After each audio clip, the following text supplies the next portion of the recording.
It's appalling. It's funny. It's a mix of emotions. It's very human, but like kind of like in the worst way. One bad thing leads to a worse thing, leads to a worse thing, leads to a worse thing. But there's a reason this movie is being made now. This is an era where swindlers are more successful than they ever have been. The most powerful person in the country is just a grade A swindler. Problems we're having in society right now, at least in the United States, are because of this rampant individualism. It really does mirror this self-improvement culture that's kind of taken over the internet, taken over a lot of young adults really resonate with. It's something worth thinking about. How far are you willing to go to get what you want? And what behaviors and actions on a daily basis can you participate in towards that goal without becoming part of the problem? Marty Supreme, the new film directed by Josh Safdie, formerly of the Safdie brothers directorial duo. It stars Timothée Chalamet. It comes out on Christmas Day.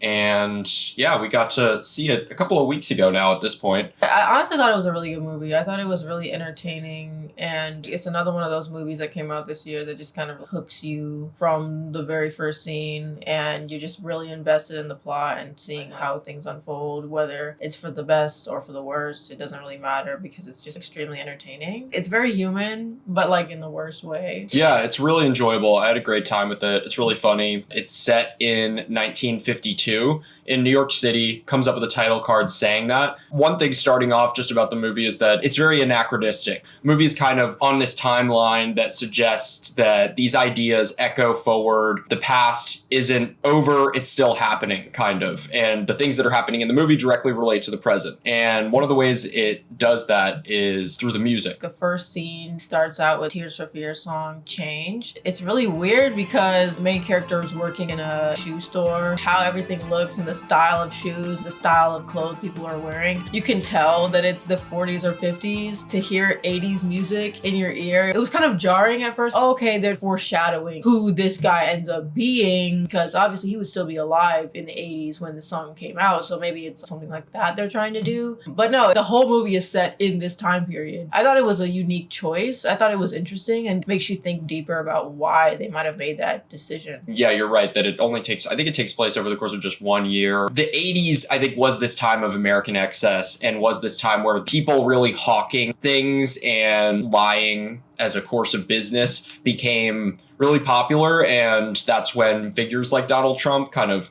really emerged like onto the cultural scene. And you have people like Gordon Gekko from Wall Street, this famous character who said greed is good. I think the movie is sort of anticipating that Chalamet's character will become one of those people. I think he's supposed to be 23 in the movie, right? He will be, 50 years old in the 80s and probably some kind of Wall Street figure maybe who's really obsessed with money and with winning. Another aspect of the score and the music is that Daniel Lopatin, aka One O Tricks Point Never, experimental electronic musician, is working with Josh Safdie for the third time here. He worked with him on Good Time in 2017, also on Uncut Gems in 2019, and he provides this synth heavy score that is constantly in the movie, besides the pop music cues reminding you that, oh, we're maybe looking back on this time from the present day. The movie starts with a bold stylistic choice from the jump. You see Timothée Chalamet and Odessa A'zian's characters having sex, and then the credit sequence is a sperm entering, the woman and swimming toward the egg. And you see Timothée Chalamet's name really early next to this sperm swimming, and then the sperm connects with the egg, and then the egg turns into a ping pong ball that says Marty Supreme on it. Crazy.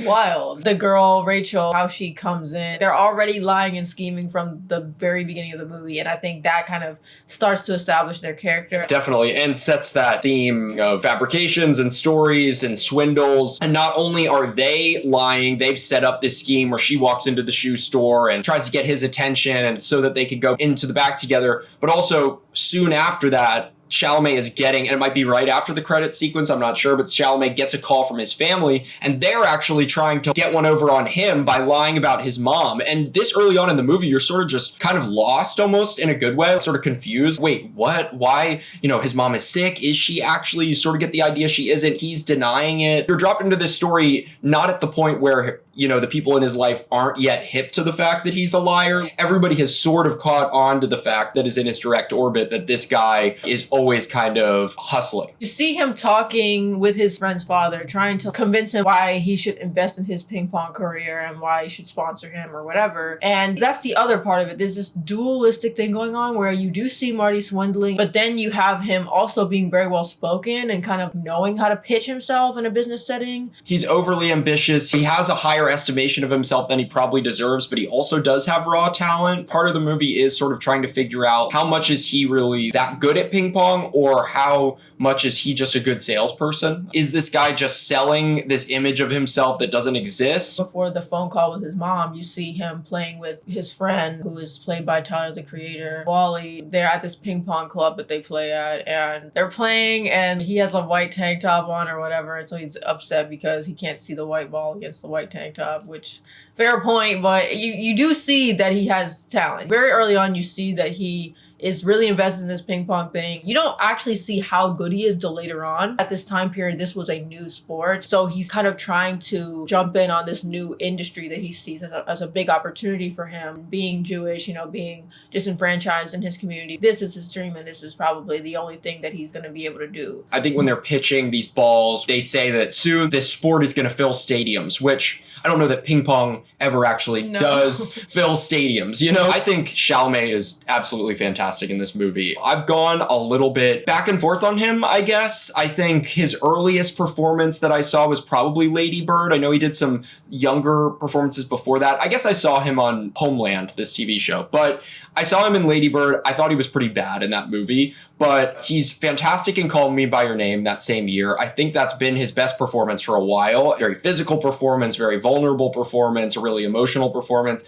Then I think there were several years of he's okay, he's fine. I don't know how much he's really holding my attention in Dune. I think he's fine in Dune. I think he's pretty good in Dune 2, maybe a little bit better in Dune 2. It just was never bowling me over, I guess. But I liked him, yeah. I liked him in Dune. I just didn't think oh, this is incredible. But I did really like him in A Complete Unknown last year, surprisingly. I'm a big Bob Dylan fan, and I was going into that being this is going to be a load of bullshit, and I did think he was good.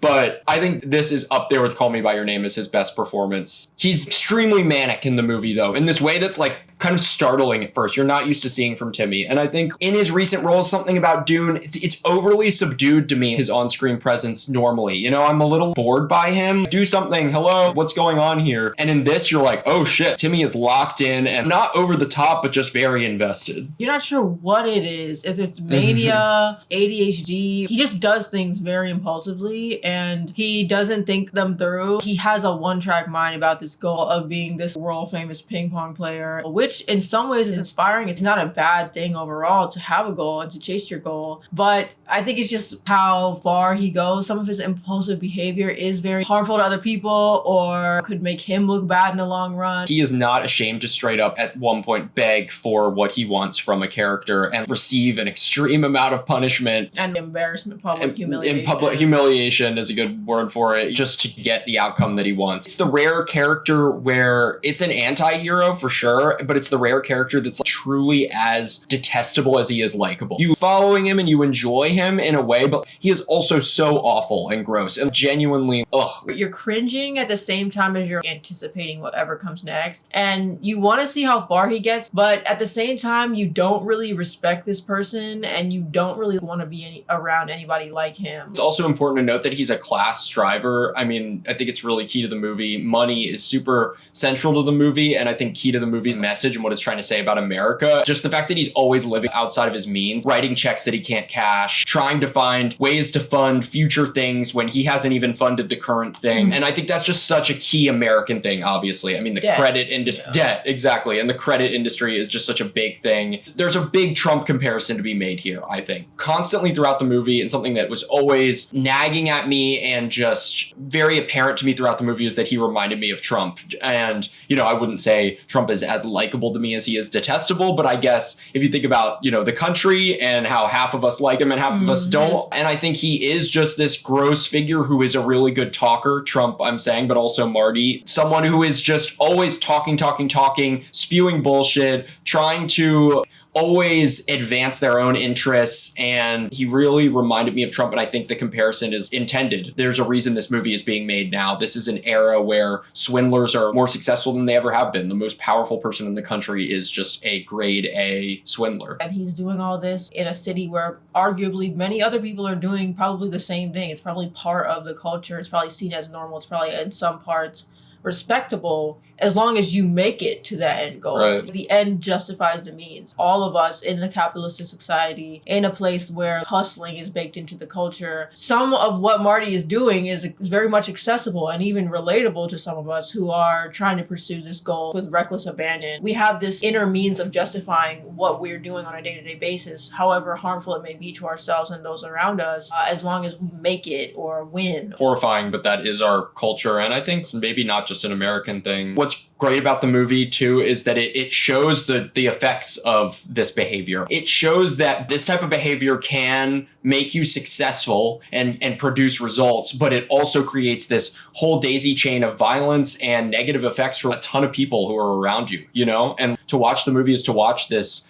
kind of domino effect where, and you kind of referenced it before, where one bad thing leads to a worse thing, leads to a worse thing, leads to a worse thing. The bathtub crashing through the ceiling and the stuff that's happening to the dog, and Wally, the creator's character, and Abel Ferrara's character. Rachel too, yeah. This, just as a side note, the movie has this great supporting cast. It's kind of an if you know supporting cast. You have Abel Ferrara, you have David Mamet pops up briefly, the playwright. Naomi Fry, the New Yorker writer, actually appears. It's a lot of people who are sort of almost obscure or niche folks just littering the cast. And in addition to them, you just have these people, Luke Manley, who plays his friend Dion, just these people you've never seen before. You know, Luke Manley's just been in one short film before Marty Supreme. These great, really arresting faces and just strange looking people. I mean, it's great to see a movie where it's not just Timothée Chalamet and Gwyneth Paltrow, who look amazing and very interesting, but look, you know, glamorous. And then it's this whole supporting cast of these people who look like dirty New Yorkers. I mean, in a great way, you know? You mentioned it a little before of this being immediately post-World War II. And that's a really crucial thematic context for the movie, I think. So Marty is involved in this tournament early on in the film in London, and it is a global ping pong tournament or table tennis tournament. And you have this character, Koto Endo. He's a crucial character in the movie. He's played by Koto Kawaguchi, who is a real life professional table tennis player. He's deaf in the film and in real life. This dynamic between the US and Japan becomes a continual motif throughout the movie. Post-World War II, they're still very salty. Marty at one point says he's gonna drop another atomic bomb on them. That's when they was talking to the reporters. Yes, I'm sure it was controversial at the time too, how they chose to end World War II. Very Trump moment. All of the guys at that moment were kind of just like, this guy just trying to push his image and say, I'm the greatest. In the film, individualism versus collectivism becomes a very big theme because you have Marty Supreme, which is honestly, in this film, the mascot for individualistic thinking and everything that comes with that. But you also see Endo as an athlete who is very quiet. He's very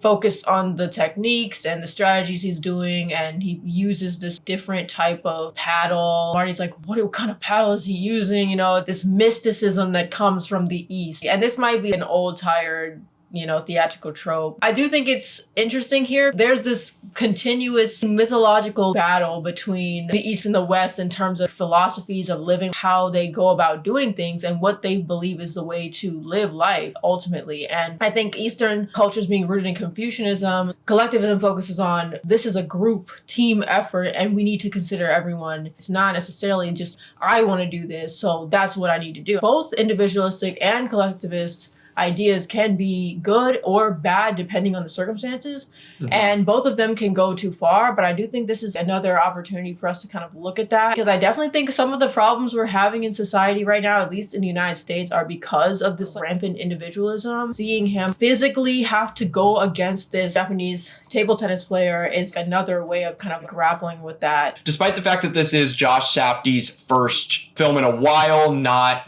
co-directed with his brother Benny, he was for Uncut Gems and Good Time, their last two films together, and their kind of big, splashy, indie sensations. Kind of an issue I had with the film was just that it feels a bit of a retread to me from Good Time and from Uncut Gems. I know you've just seen Uncut Gems, but all three of these movies are set in New York City. All three of them are about one character doggedly, single-mindedly pursuing this goal at all costs through a concentrated period of time. I think Good Time and Uncut Gems maybe were only like 1 or 2 days, whereas this is a little bit longer. But the cinematography that favors intense close-ups and sort of immediacy, and the themes I just mentioned, and One a Trip's Point Never doing the score, even though this is a period piece, it's starting to feel a little bit like a formula to me. Even the opening credits sequence, I don't know if you'll remember, but Uncut Gems, the opening credit sequence was, you see this part where a diamond is being found in Africa, and then it goes inside the diamond, and there's this whole clever credit sequence. Well, Marty Supreme, a little bit the same thing. And it's cool. Maybe that's their style. That's his style. It is, but I don't know. I think that's beyond a style. If you do that for every movie, if he does that for the next movie, I'm going to be like, no. One thing I thought of that was sort of, how could this be fresher, is Clint Eastwood, one of my favorites, great director. I don't know that Mackenzie's seen a single Clint Eastwood movie in her life. $1 Million Baby, Unforgiven. I don't think so. He's a great director. He's one of my favorites. $1 Million Baby's with the girl who fights, right? Yeah. Okay, I've seen that. Really? He's a fantastic director. He's directed 40, 50 movies. I'm not sure. He's in his 90s. He's still making movies. It's incredible. But he made these 2 movies back to back in 2006, Flags of Our Fathers and Letters from Iwo Jima. They focus on the same battle in World War II, but they're told from different perspectives. One is Flags of Our Fathers is the American soldiers, and Letters from Iwo Jima are the Japanese soldiers. I've actually not seen either of these films, to full disclosure. I need to watch them. However, I know that Letters from Iwo Jima is by far the more praised film. It was the one that was nominated for Best Picture, and people were sort of almost surprised about how good it was. It's all in Japanese. You know, Eastwood is this really American director, and people were sort of like, wow, I'm surprised how good this is and how sort of empathetic it is, and just his decision to make that movie. And I would love to see Josh Safdie try his hand at making the movie from Endo's perspective now. The movie that's about the Japanese perspective on this, that doesn't make them a bit of a caricature, like you're saying, that doesn't make that culture a little bit sort of simplifying it in order to make the points about America. So we're like, to make it clear that Marty does not care about anyone else but himself, especially in the end where he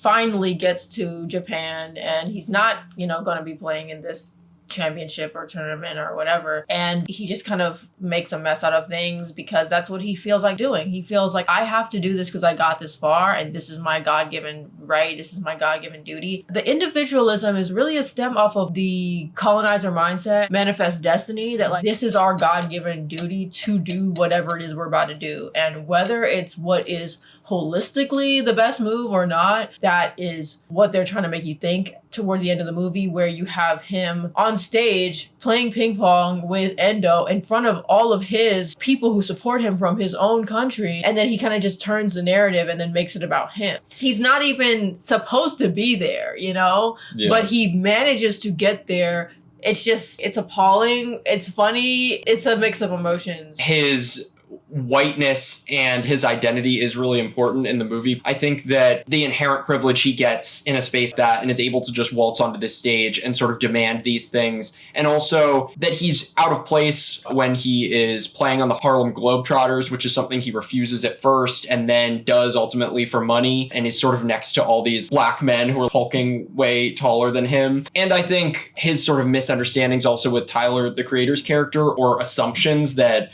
they're going to be fine in situations that maybe they're not going to be fine. I do think his whiteness kind of plays a role in it. He focuses so much on the fact that he's Jewish, but he doesn't ever talk about the fact that he's white. And I think whiteness and privilege, in the sense of being able to, any biases or discrimination that he might face in the ping pong world, he's able to talk his way out of because he's white. Nobody knows that he's Jewish if he doesn't tell them. Very starkly different from the experience of Wally when they're trying to run a scheme on these people at the bowling alley. It's just not a safe situation for a mob of white people coming after them. Wally obviously is like, I need to get out. Like, we need to go right now. Yeah. And Marty thinks he can talk his way out of it. That, honestly, I will agree that that's where the whiteness is explored a little bit. Yeah. But I don't think they go deep enough and to say because he's white he feels he can do this, because there's other white characters that kind of have privilege or have money or opportunities. Gwyneth's character, the actress, who kind of just have the ability to do things even though they don't necessarily deserve them. It's more about this personality that feels you can just kind of finesse your way out of things. And I do think whiteness plays a role in that, and I think whiteness plus a character like that can be a very destructive force.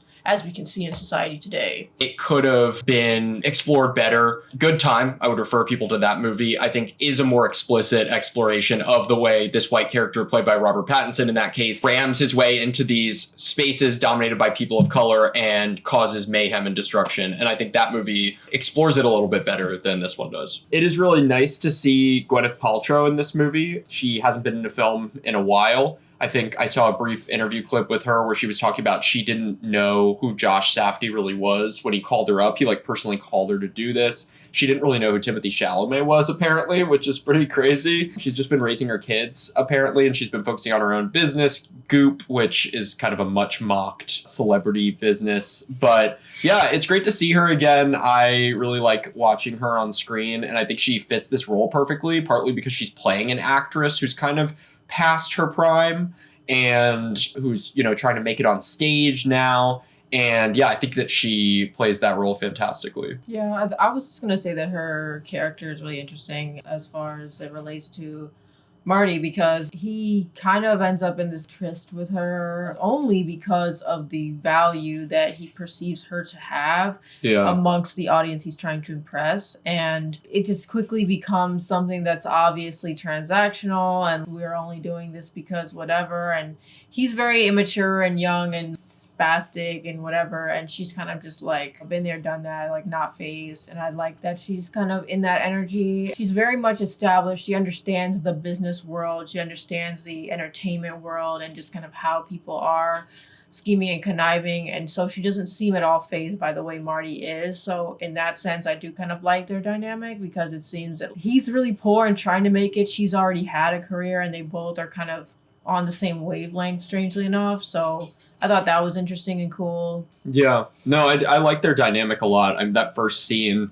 where he calls her on the phone and is trying to just get her attention and hit on her is so funny and well written and perfectly performed by the two of them. So I really enjoyed that. I think that Marty, it's weird because Marty's obviously not a good person, but I do think he has this ability to connect with people and think about what it is that they're feeling at the most primal human urges level. And he can connect with this aging actress in this way. He already seems to know that she's bored with her partner. She's bored with her life. She doesn't have anything going on anyway. She might as well come see him play table tennis. And it's true. She's like, yeah, you're not wrong. And even though he's doing it in the most tactless and I guess not socially acceptable way, she still ends up going. So it's so hard to say, with characters like Marty, are they right or are they wrong? They're obviously right about something. Yeah, and I like the subtlety of that and the sort of nuance of that within the film, that while I do think those Trump comparisons are there, and I think it is a critique of American individualism, to your point earlier about how, there are some strengths to individualism just as there are to collectivism, I think the movie does have this nuance about it where it is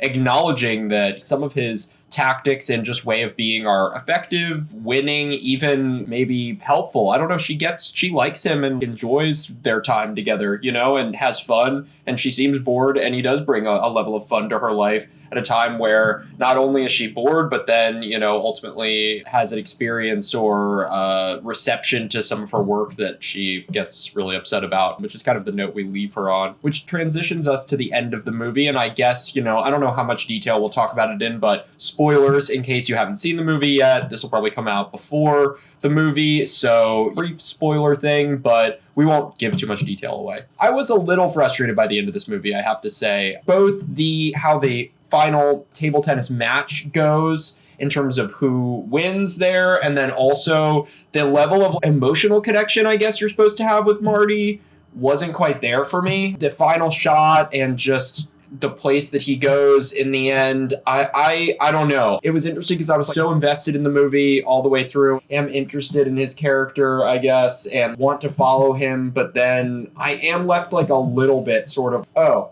at the end of the movie. you know? Yeah, it does end very abruptly and kind of on a weird, not continuous note with the rest of the movie's themes and happenings. And I do think that you never really get the moment where he realizes what he's done or he gets what he wants. No. I guess in like Uncut Gems, for comparison, the movie ends where the character kind of gets what he deserves in a sense. I like that better.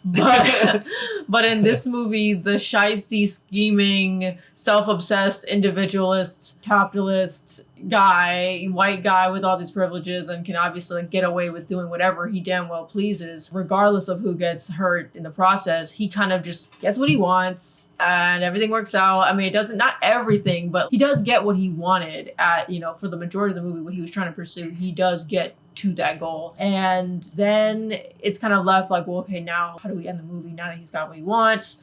And then I think after he gets what he wants, it's kind of puts some type of emotional tone over it that just wasn't present for any of the rest of the movie and kind of feels it was not developed at all. Yeah. I think it has to do with back and forth that you're engaged with Chalamet's character, that we were talking about the kind of detestability and the likability. And I guess it ends on more of a note of the likability almost, or a sort of, hey, this guy's not all bad, sort of warmth at least toward him, and it feels weird up against more critical elements of the movie where you're criticizing him or sort of. Well, what I was going to say is just that it's okay for me if the character gets what he wants, but not the film to be using that song, and it just feels the movie's attitude toward him getting what he wants is almost like, we're glad that he did.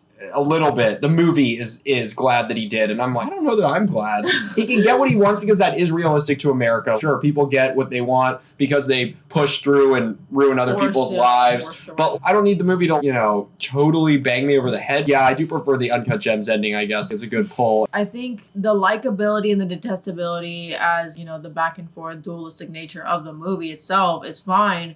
It's just the final note is not really the likability note. It's not really in the same, how do I say, register, it's not really in the same font as the what they have established as far as likability up to that point. The likability has maybe been his more charismatic moments, his ability to market himself, his confidence, the way he is willing to pursue his dream and how obsessed he is with. That's kind of the way that people are liking him and maybe even relating or resonating or inspired by him.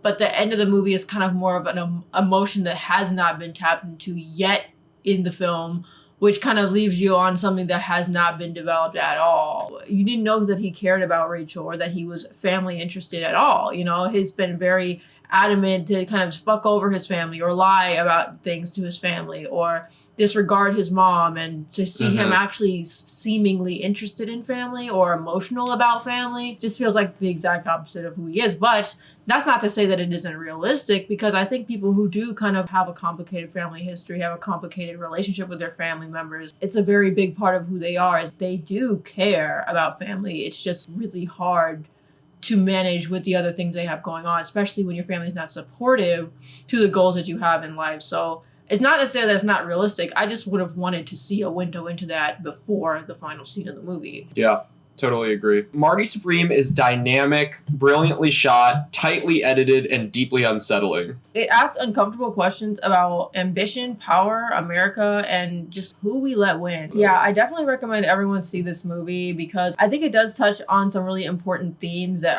we're experiencing right now in America, in society, in modern society. And I think this movie really does force you to reflect on the hustle culture, even self-improvement culture, the manosphere, definitely Trump, who we deem as our winners, our leaders in society, and who we ultimately look up to when it comes to striving towards some higher future or some higher version of ourselves. But I did think it was cool how there was a trend, I think, on Instagram of the Marty Supreme audio from the trailer of him saying, what are you going to do if this dream of yours doesn't work out? And he's like, it doesn't even enter my consciousness. And that was something that people, like the culture, latched onto even before the movie came out. It still hasn't come out yet at the time we're filming this. And the idea of just striving towards some higher version of ourselves, you know, it really does mirror this self-improvement culture that's kind of taken over the internet, taken over a lot of young adults really resonate with. And I think it is something worth thinking about. How far are you willing to go to get what you want?